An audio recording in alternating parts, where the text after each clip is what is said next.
Ring around the rosy, a pocket full of posies. Ashes, ashes, we all fall down. Welcome to the Parasite Podcast. I'm Sherry. And I'm Marie. And this is part 3 of the episode Anything for Love, the story of Tyler Marie Witt. If you haven't listened to parts 1 and 2, we highly recommend that you start there.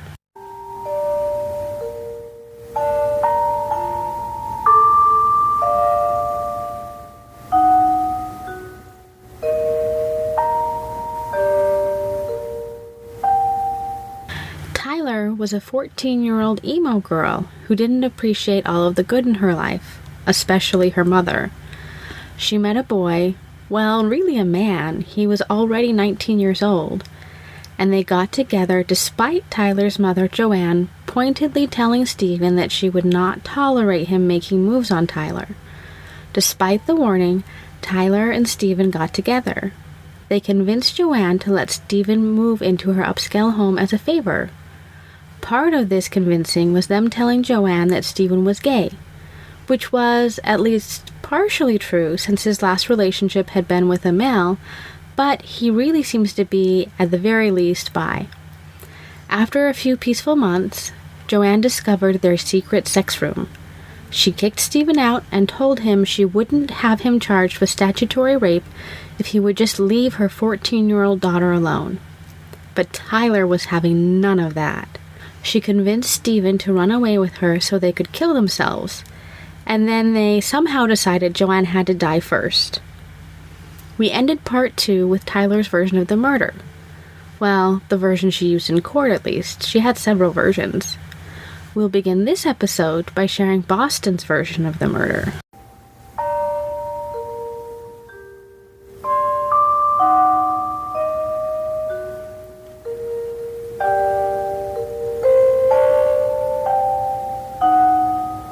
According to Star-Crossed Killers, Boston's story is very different. He claims there was no murder plan. Tyler had called upset at her mother and begged him to sneak over to comfort her. He got off work, and the plan was for him to wait in the schoolyard until Tyler could make sure the coast was clear for them to talk, which they would do a lot after Joanne had gone to sleep. He would sneak over to the fence. She would stay in her yard, go up to the fence, and they would talk and hug and kiss and have a little time together.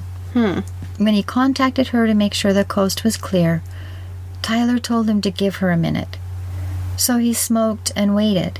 They usually met at that back gate, like I was just saying, so he was surprised when she told him to come around to the side of the house. He says he was worried because of the statutory rape charge, but he complied. He claims he played with the dogs who were outside until Tyler appeared at the door, blood on her clothes, exclaiming, "Boston, I did it! I finally did it! My mom is gone forever!" She'd stabbed her mother to death after she'd told him to wait a minute.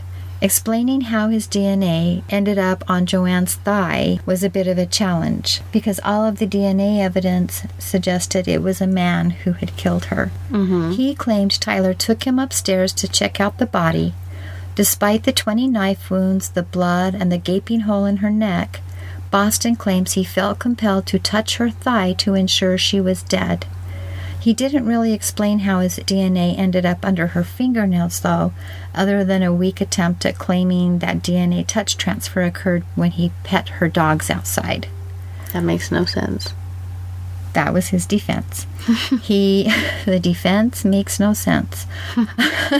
Actually, the DNA expert was the same one that O.J. Simpson used, so... No. If it does not fit, you must acquit, and the defense makes no sense. Boston placed a SpongeBob blanket over Joanne's head, and Tyler suggested they shut the window and turn on the air conditioning to keep the smells from wafting out into the neighborhood. She was worried it would make the dogs bark. Tyler fetched her bag, and they left. Well, wait. If the bedroom window was open, wouldn't he have heard the ruckus going on in that bedroom while he was outside smoking and playing with dogs? You'd think so. That's what I was thinking about that open window. Well, so do you think Stephen's version is the truth? Nope. Well, why not? Well, first, because of the rule of thumb that we follow. Knowing that the prosecution and defense will always tell differing stories and that we weren't present for that trial, we believe the side that won in court. The jury gets the last say as far as our research goes. But also because they took the knife, that murder weapon, that he'd stolen from work, and disposed of it. Well, you don't throw out a knife if you didn't use it. Right, and you don't throw out a favorite knife if you didn't use it. And he confessed the murder and even showed their friend that bloody knife with Tyler in the room. Okay, yeah, that sounds pretty guilty. They slipped that knife down one of the storm drain slits that you see in the gutters of subdivisions. Didn't you say your dog almost went down one of those storm drains? Yes. We were traveling and we stopped to let the dogs get out and do their doggy thing, and Cece, who's no relation to the Cece in this story, slipped by me as I tried to lasso her and put on her leash. She leaped out of that car and headed for the grassy area and skidded to a halt, barely avoiding a trip down the sewer drain. She's always a mess, isn't she? She is. She's a bad little psycho dog. But yeah, you don't throw away your favorite chef's knife that you admittedly became attached to while using it in your job as a cook if there's no need to do so.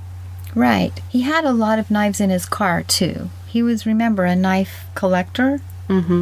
So, take it for what it's worth. I knew there was a reason I never trusted those kids. Right. There's no reason to. Anyway, it appears they decided to make Boston's dad's house their home base. The home was mostly empty in anticipation of his cell. Remember, that's why he had moved in with her in the first place? His dad was also using the home as his home base, but he mostly stayed with his girlfriend Bev. So, in essence, the home became shared for about 24 hours. But Stephen's dad wasn't aware of that. The kids could sneak in and get done what needed to be done while avoiding Stephen's dad if they were careful. Oh no, what needed to be done? Well, they were preparing to leave town. Remember, they wanted to go to San Francisco to kill themselves? So they knew they would be fugitives soon. Tyler suggested they needed to get rid of some evidence. At her suggestion, they both took a shower at Stephen's dad's house, and they used the fireplace to burn the bloody clothes. They slept in the library parking lot that night. The next morning, they did some shopping for the upcoming suicide trip. They bought black hair dye. I'm betting Tyler was dying to finally get to dye her hair black, since her mother would never let her do that. And they stopped to buy Boston a new pair of gloves because he'd burned his. Well, that's silly. You don't need to buy a new pair of gloves if you're just going to go kill yourself. It kind of says that maybe they weren't that serious about suicide. Yeah, they don't sound very serious. Well, they meandered over to their friend Matthew's house, and they dyed their hair while Matthew finished up his chores. They invited him to come hang out with them. Well, they insisted that he come out and hang out with them at Stephen's dad's house. And of course, Matthew went along. These were his friends, and there was the promise of fun. They were going to smoke a bit and do a few lines of coke. They bought drugs on the way back to the house. He wasn't expecting to hear the secret they were intent on sharing with him, though. Boston retrieved the still bloody knife from his car and had pulled it out of a plastic bag, saying, "I killed Ty's mom." Wow. Tyler joined in the conversation, telling Matthew she had watched. Matthew was appalled. At trial, he said, "It was so much not him. It was kind of shocking. He never struck me as someone who would do something like that."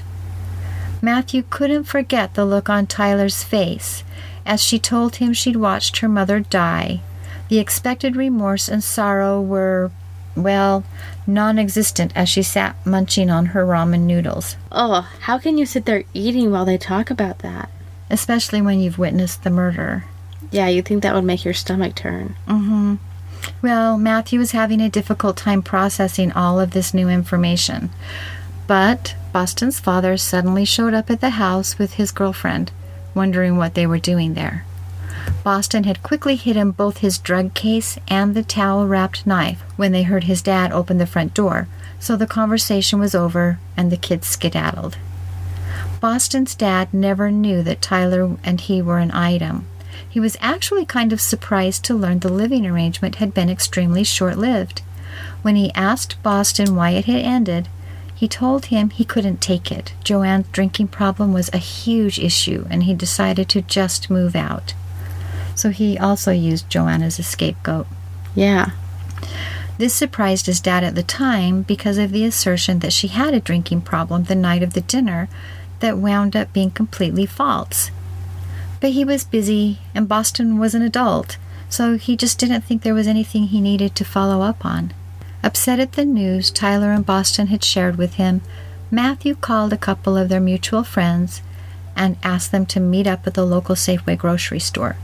He wanted to tell them what had happened, but he needed to do it in person. Mattie B. was one of those friends. He was beside himself upon hearing about the murder. He didn't wait. He called Boston from the Safeway payphone demanding, "I want to know what you have to tell me." In court, Mattie B. testified he was beyond angry with Boston, exclaiming that some girl wasn't worth ruining his life over. The couple spent the next hour on the phone trying to justify what they had done to Mattie B. Boston saying they now needed to commit suicide so they could be together forever, and listening to Mattie B. act just like some nosy parent as he tried to convince them that killing themselves was insane. How had Tyler ever thought these people were dope? They were taking sides with her mother. So wait a minute, was Joanne ever actually an alcoholic? That seems to be stretching the truth. By quite a bit. It actually is stretching the truth. By all accounts, except Tyler's and by extension Boston's, no. But Tyler seemed very vested in making her out to be an alcoholic. When you look at kids like this, they often do what's called impression management. What is that? That's when a child will go around telling lies about their parents that put their parents in a bad light so that people will find them to be more sympathetic. That way the girl can start making everyone hate the mom and siding with her. Oh, okay. She sounds like a politician. Impression management. Well, she didn't say that. I did. Yeah, I think it's a very nice word for liar. It's more than lying because it's creating another facade, a facade that turns her into a damsel in distress often, or a princess in a castle. Girls like this often try to have a presenting problem when they're trying to get a boy to like them because they want them to feel like they need to save them. Oh, okay. Yeah, so impression management, they're managing the impressions of others. Okay. So an alcoholic mom fits right into the basic playbook. Teens tend to believe what they're told about the parents, and we know that he was believing her. Once Boston moved in, I don't think he did, but it was easy to use, "Oh, she's an alcoholic," when Dad said, "Why didn't it work out?" Because he didn't want to say, "Oh, because I got caught having sex with a 14-year-old. That's true. So he adopted some of that impression management strategy. Mm-hmm. Okay. Now, we've talked a lot about some pretty upsetting topics, but before we go any further, we'd like to do a quick shout out to the National Suicide Prevention Lifeline. You can call them at 1-800-273-8255. When you call this line, a trained crisis worker will listen to you, understand how your problem is affecting you, provide support, and share any resources that may be helpful. Remember, your call is confidential and free, but whether you feel comfortable calling the Lifeline for help or not, please choose life, and please, please seek help from a professional who can help you through this. Again, the number is 1-800-273-8255.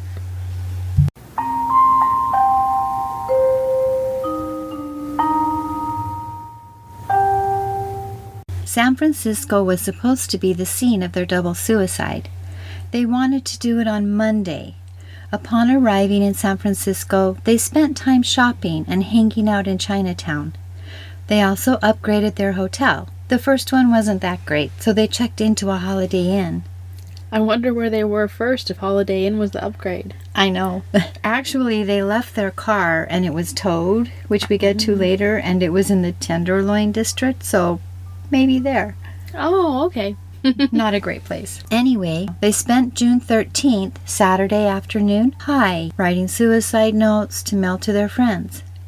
And speaking of friends, Tyler lost another one.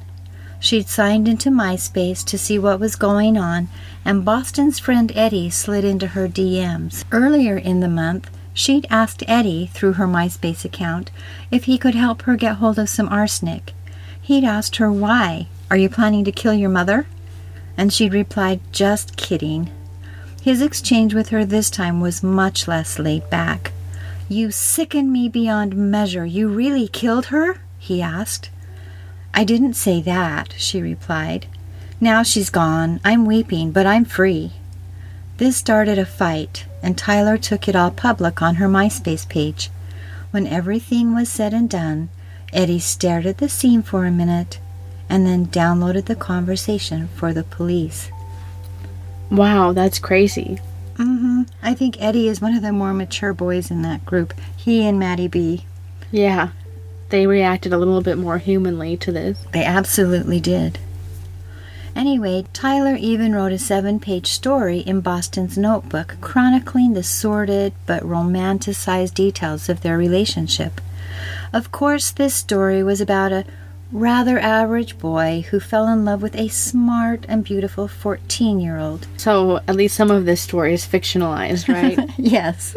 It culminates with the boy murdering the drunk of a mother to save the girl and allow her to forever after be free with the boy.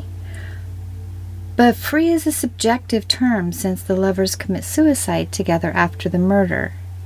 I hunted down part of Tyler's actual story, but it was so poorly written I decided to just tell you what it said rather than make you suffer through the actual story. Well, I guess she was only 14. Very true. Stephen had tucked the letter he'd written to his mother in his car. The police found it after the arrests on Wednesday, June 17th. That's jumping ahead a little bit here. In it, he had thanked his mother for instilling a sense of moral justice in him and expressed regret for not appreciating her when he had the chance. He expressed his wish that he had been a better son, but said he was totally committed to his love for Tyler, saying, quote, I could go to hell and back for her, bear eternal damnation just to be with her, and know she is happy. He ended the note saying his suicide proved the world was stronger than him. To a friend, he wrote, Our sins are so unforgivable for so many, so we will be waiting in the afterlife. They're still so dramatic. Indeed. Tyler wrote a suicide note to her mother. Knowing her dead mother would never seen or read it, one must suppose it was for dramatic effect or to be used as evidence. As usual, it was completely dramatic and accusatory. You, mother, made me a whore to the man I love. She also declared that her mother could no longer get in the way of her forbidden love, and that she was planning to spend eternity with Stephen as death swept them away. Back to Sunday, June 14th. Wow, she just can't even let her mother rest now. She's already dead, leave her alone. I know, it's pretty awful when you know that your mother's dead because you participated in her murder and you can't just stop. Back to Sunday. On June 14th, they slept in and they did some more sightseeing. Late Sunday evening, they each concocted their own suicide mix of junk food using the tools in Boston's drug case to crush the rat poison pellets before adding them to their food. The concoctions contained Fruit Loops, red velvet cake, milk, rat poison, whipping cream, and Nesquik cocoa. They set an alarm, saying if they heard the alarm go off, they'd failed at suicide. They ate it, but they didn't die. Stephen got pretty sick, but they didn't die. I kind of suspect Tyler had no intention of dying. That's what it looks like to me. Yeah, I mean, if you eat rat poison, if you eat enough of it, you die, and it's very suspicious that she didn't get super sick. Yeah, and I know he didn't get extremely ill because they got up and got dressed and headed out for more fun. So probably tummy problems or something. So what did they decide to do instead of killing themselves? Well, they walked around and shopped and talked about alternative ways to kill themselves. They talked about using razor blades, but darn, the blades weren't sharp enough. Then they considered jumping off the roof of the Holiday Inn together, but the ledge was too narrow.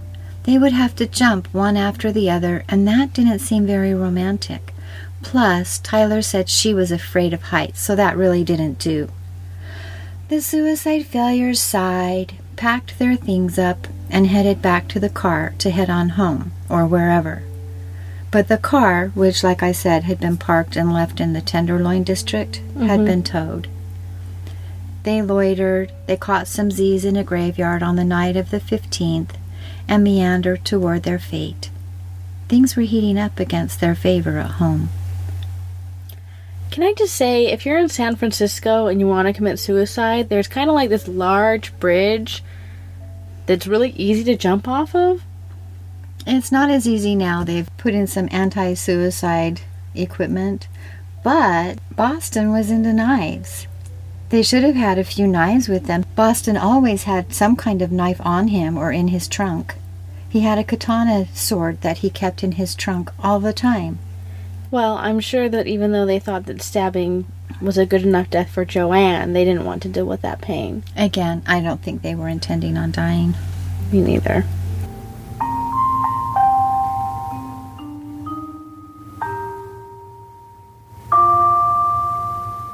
On June 15th, Joanne's co-workers were worried. They knew about all of the drama happening at her house, and that she'd been worried for her safety when she made Boston move. They knew Tyler had physically attacked her the month before her murder. Joanne's friends asked the police to conduct a well check, and, well, that's where this episode began. The heartbreaking story of how Joanne Witt's father realized his beloved daughter was gone. Because Tyler was missing, and because of Tyler's past attitudes and threats toward her mother, the police immediately suspected her in this murder. They put out an all-points bulletin on the couple. Over 100 miles away, an off-duty policeman in San Bruno received an APB and noticed a young couple matching their description sharing a kiss in front of the AT&T store before heading toward the Red Lobster's dumpster area. He followed them and found them as they were changing their clothes. And, just like that, they were in custody. Wow, arrested in the Red Lobster dumpster. Quite the glamorous love story. Yeah. The couple was taken to the police station and placed in separate interrogation rooms. Their hotel room and already impounded car were searched, wherein a couple of extra suicide notes, such as the one that Boston had written to his mother, drugs, and condoms were confiscated.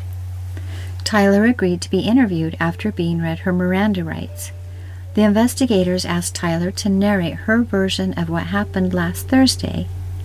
She told them she and Boston had decided they didn't want to live there anymore. They decided to go to San Francisco and try to kill themselves. But their suicide attempt didn't work, and then their car got towed, so they decided to just walk around. A bit surprised at what Tyler had skimmed over, the investigators asked her to step her narration back to discuss Thursday specifically. And Tyler responded, "Here, I'm going to have you read what she said." I called him maybe around midnight. He came to my house, and I packed up some stuff in my bag, mostly just stuff I already had on. We hopped the back fence to my house, and we went up to the school that's right next to my house, and we went to the parking lot and got in his car. Further questioning led to Tyler clarifying her narration. She'd spent her morning in summer school. Her mother had dropped her there in the morning and picked her up at 12:30 when classes ended. Joanne had taken her daughter home and returned to work. Tyler said she spent her day calling Boston. That is what she called Stephen. Tyler continued, saying her mother had returned home late at 6:30. Together they'd gone to the grocery store and the gas station. Tyler had been upset because when her mom picked her up at 12:30, they'd had a bit of a fight. What was the fight about? The investigator pressed. Tyler had replied, She wanted me to talk to a detective about something Boston supposedly had done, and I didn't want to talk to the detective because it wasn't true and I didn't want her pressing it. We got into a fight, and then we went to our separate corners. We cool off and come back and talk about it later. She went back to work after the fight. I just kind of sat at home. I think that's interesting that as things heat up, Joanne always talks to her and they take time to think before they actually say something they might regret. Yeah, that sounds like a good strategy, but it doesn't seem like it worked very well. No, good logical parenting doesn't often work for some of these kids. Yeah, I think they're called erratic for a reason. Right, because she does fall in the erratic category. Mm-hmm. The investigators asked her if the fight was over her diary. She said yes. They did not return to the subject of the diary. Tyler mentioned her mother drank that night, continuing her narrative to make people think that her mother was an alcoholic, and said her mother went to bed sometime around 7:30 p.m. Tyler said she started calling Boston at around 10. She said they had to wait until her mom was in a deep enough sleep that they could leave without the dog waking her mom. Stephen arrived at the home just before midnight. Tyler mentioned Stephen would come to the house via the back fence to avoid detection by her mom. We've talked about this a little bit before. Mm-hmm. She said if he'd come to the front of the house, her mother could check the gate code and know what time he'd been there. According to Tyler, they went to Stephen's dad's house after leaving her house. There, they each took a shower, and then they left and slept in the library parking lot. The next morning, they bought some groceries and some hair dye. Then they dyed their hair. No mention of killing her mother. None. That's so weird. Mm-hmm. Is she going to pretend like she didn't have any idea? Well, yes. Why do you think she wrote a suicide note to her mother? Ah, okay, that makes more sense. She's pretending like he just secretly did that while she was packing? Yeah, that's evidence, again, that this was not what she was presenting it as. No. Tyler continued her narration, telling the investigators they'd made their way to San Francisco, where they'd eaten some rat poison, but it didn't work, so they decided they would just hang out. The investigators asked Tyler if they'd reached out to anyone prior to their suicide attempts. She stated they'd each contacted a best friend. Stephen had called Maddie B., and she had called Matthew. She also mentioned the letters they'd mailed to their friends. Still, no mention of her dead mother. This is pretty manipulative. Detective Lansing directly asked, "Okay, let's get down to the point. Why are you here?" And Tyler, nonplussed, answered, "'Cause I tried to run away." The detective confronted her with the murder of her mother. Tyler feigned shock and cried out, "What? My mom is dead?" Tyler gave quite a performance at that point, sobbing, shaking, exclaiming shock and disbelief. "Dead? She can't be dead." More histrionics, and then she quickly moved to, "I want an attorney. I want you gone. How dare you?" Then more hysterical crying. "Mommy, Mommy, Mommy, you're not dead. No, no." You get the picture. The detectives knew it was an act. Yeah, that's pretty thin. Mm-hmm. The kids were sent back to El Dorado Hills to face the music, and this is where true love, built on 5 months of lying, doing drugs, murdering Joanne, and running away, quickly crumbled into fairy tale dust. It appears Angel Sanctuary was correct. The forbidden love ends with both of them back in the world of the living for the end of the story.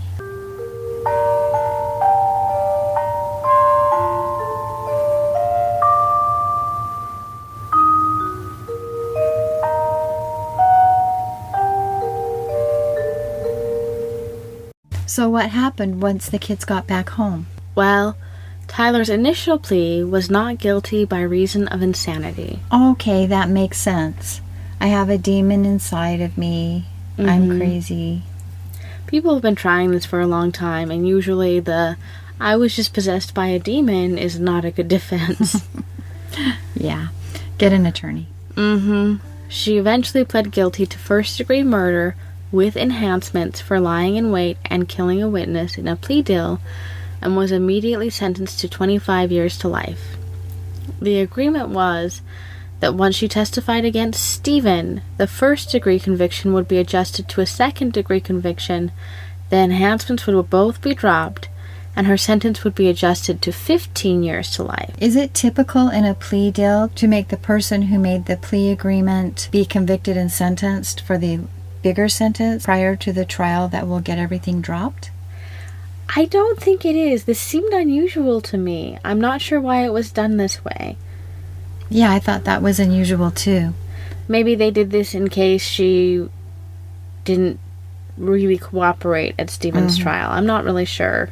That would make sense. I guess part of the plea deal is they wouldn't have her trial after his as leverage, so they needed some kind of leverage to make sure that she complied with the plea agreement. Yeah, and this case was kind of interesting because there was a whole hoopla over whether they'd be tried in the same trial or in separate trials. It was really complicated just procedurally. Yeah, I know his attorney wanted the trial separated, and her attorney wanted the trial together. Would there be benefit to having the trial together? I think it just really depends on what story they think they can paint for the jury, of whether she's a manipulative little girl or whether he's, a child abuser and groomed her for this. I'm not really sure. Okay. But she also faced unrelated charges of battery resulting from an incident in May when Tyler attacked Joanne with a knife, and for possession of stolen property. Wow. Yeah, she was really very violent before the murder. But those charges appear to have been bundled into the plea deal, or maybe they were dropped altogether as part of the deal, but they didn't move forward with them either way. That would make sense. Yeah, so did she comply? She did. As agreed, she testified against Stephen Boston, but her testimony was a little bit surprising. This was the forum Tyler chose to publicly announce that she shared her body with Toby, the demon from hell who lurked inside of her, and Alex, her inner angel. Oh, wow. Yeah. She announced that Stephen had helped her manage these three entities, and that the thought of losing him had driven her to the murder suggestion. She somehow decided this made the murder of her mother okay. It does not. Yeah, it kind of sounds like, well, I have a hard time managing my conscience, and so it's okay to murder my mom because he was really good at helping me not have to deal with my own internal struggles. He obviously wasn't very good at helping her if she murdered her mother. No, and if anything, he really favored Toby because he had her very hooked into drugs. I can't imagine that Alex, the inner angel, would be approving of that. Well, I think the inner angel is the one that Boston was supposed to love and cherish and worship. Oh. Because he would call her goddess. And remember Angel Sanctuary. That's so cringy. It's real cringy. Anyway, I don't think it's a good argument. Nobody else seems to have thought it was a good argument. But she also decided this was a good time to start claiming that her mother would get violent with her, which is surprising given the knife charges against her mother that she had. Yeah, wait a minute. Every time, even Boston was saying that she would come up against these situations where most parents say, oh, I would lose my cool. And she was saying, I need to take a ride, stay here, I'll be back. I need to go to my safe place and think about this for a minute. Well, we have that 911 call, too, where she's beaten her mother up. I think it's really clear who was violent in this relationship and who was using some pretty classic tactics of abuse. And it certainly wasn't Joanne. No, because she still was being very calm, even in that phone call. Yeah. And Tyler wasn't breathing heavily, wasn't upset while she was making the phone call. But the moment her mom came on, she was in the background screaming like she'd lost her mind. Yeah, which is just classically abusive. It is. Which is really shocking when you think about it. How do you end up in a situation where a 14-year-old is abusive? I think it's very unexpected, but this isn't the first time we've seen it. No, it's not. It has to do a lot with personality, I think. Yeah, and I think that's one of the questions we're still trying to answer. Well, we do understand it a little bit. What we've noticed in the research is that a lot of parenting mismatches occur. So it's like we don't know who Tyler's father is. But genetically, I would bet that he was someone who would fit well in the military, or someone who was very type A, very assertive to aggressive, would be my best guess. Someone who would control situations. Yeah. And Joanne is very acquiescent, very quiet, very let me go away and think about this. Yeah. And Tyler was very in your face. Yeah. And it seems that when we have a parent-child imbalance, we see a lot of abuse flipped, where the child is abusing the parent, and we do see the child killing the parent. Yeah. And sometimes it's the parent who was the dominant parent has died, or they've divorced, or for whatever reason that parent has gone away, and that's the parent who typically, not in this case, but has typically kept that child in line. Because we have different people in this world. We have tigers and we have dogs. And if a tiger marries a dog, which a lot of times a man will marry a woman who's more acquiescent than he is, then if they have a tiger child, the tiger dad will teach that child how to socialize properly and how to be a good person within the world. But if they're missing and they have the acquiescent mom who's not recognizing what's happening, then you get a whole different picture. Yeah, and the dynamic she had with the tiger man she was in love with won't be effective with the tiger child. Right. It's a different dynamic entirely. That kind of makes sense. Right, because the tiger man has been socialized by his tiger parent. And it's not that tiger parents are bad or good. Our society needs all types of people. It's that a parent who sees themselves in a child will know how to help socialize that child to be a good person. Yeah, so back to the kind of criminal proceedings. Serving 80% of her sentence would mean that Tyler's first parole hearing would have been in 2021, and parole was denied, and she was told she could try again in 3 years. That parole hearing is tentatively scheduled for January of 2024. I guess her jail cell is pretty crowded since she has to share with Toby and Alex and probably a human roommate, right? Right.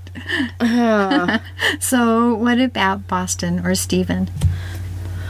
Well, during his trial, Stephen held fast to his story that Tyler had texted him to wait a couple of minutes and then met him at the door, like covered in blood, and proclaimed that she had done the job herself. Her mother was dead, and kind of celebrated and been all excited. But it came out at trial that he also had a journal, and he wrote, "I loved Tyler Goddess Marie Witt with all my heart. I would bear eternal damnation just to be with her." He won't be required to do that exactly, that we know of. But he was convicted of first-degree murder with 2 special circumstances: lying in wait and killing a witness.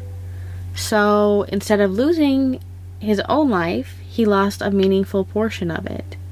He was sentenced to life without parole. So I hope that he meant it, because he is paying a high price. Yes. Has he ever appealed? He has appealed. It was not effective. Okay. I think that once you actually get to the point where you're losing your life for something like this, you find that you really don't want to. I think so. What about Tyler's grandparents? I know that her grandfather was obviously involved in finding Joanne. So, her grandparents obviously were heartbroken and really struggling with what to do now, because they've lost their daughter. They've lost their granddaughter for at least the next few years. But at some point she's going to get out, and it sounds like they've really struggled with what to do. And it sounds like her grandfather has kind of made his peace with her, and kind of, he said something along the lines of, "This is not the girl that I know, and this is not my granddaughter. I'm not really interested in a relationship with this person. And her grandmother was a little less comfortable going that far. But I'm hoping that they found some peace and don't feel compelled to try and take care of her after what she took from them. I do too. It's really sad, but I think sometimes the healthiest thing to do is to acknowledge that your family is not going to recover from this. Yeah, I hope that they make some decisions that work out for them. Me too. Whatever they choose. It's such a sad story. It is, and it's very hard for the survivors to decide what to do because the person who killed their family member is a family member. You know, someone that they've loved their whole life. Right. And like we've said before, when a child commits parricide, there are many more victims than just the parent who dies. Mm-hmm. Well, I guess it's time to thank a few people, right? Okay.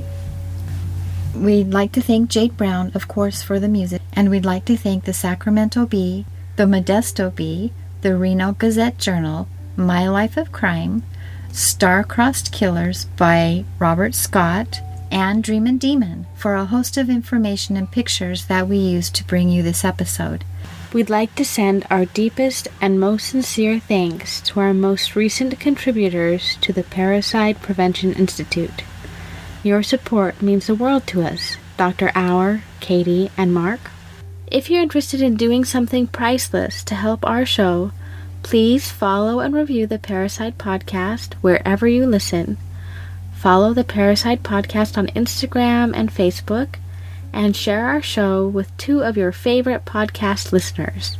Those 3 things are incredibly valuable, and while you're at it, do it for another podcast you enjoy. That's it for now. This episode is dedicated to Meatloaf, who supplied everyone with solid tunes and solid advice for decades. May we meet you on the other side.